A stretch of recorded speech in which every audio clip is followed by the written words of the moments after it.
নমস্কার। এখানে উপস্থিত আমার শ্রদ্ধেয় গুরুজনেরা এবং সকল কবি সাহিত্যিককে আমার অসংখ্য শুভেচ্ছা অভিনন্দন জানিয়ে একটি সজ্জিত কবিতা পাঠ করছি। কবিতার নাম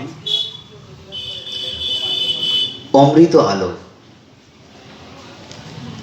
এ আলো অমৃত আলো, লক্ষ কোটি বছর ধরে গচ্ছিত আছে সাবধানে।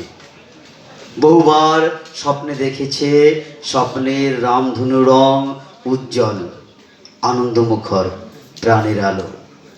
বারবার ছুটে গেছে অদম্য ইচ্ছায়, স্বপ্নের কাছে হৃদয়ে, মনের দুয়ারে জানালায়।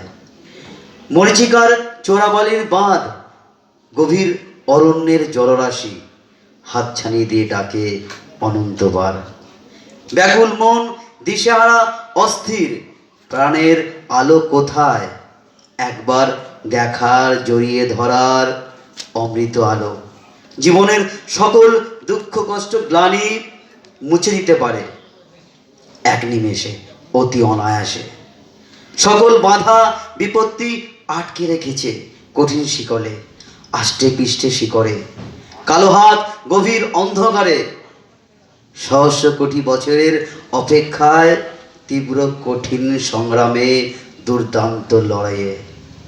সকল আঘাত দুঃখ কষ্ট একদিন মুছে যাবে। অবশেষে কালো অন্ধকার মেঘ জীবনের আকাশ থেকে সরে গেছে, ওই দেখা যায় খুব কাছে অমৃত আলো। নমস্কার।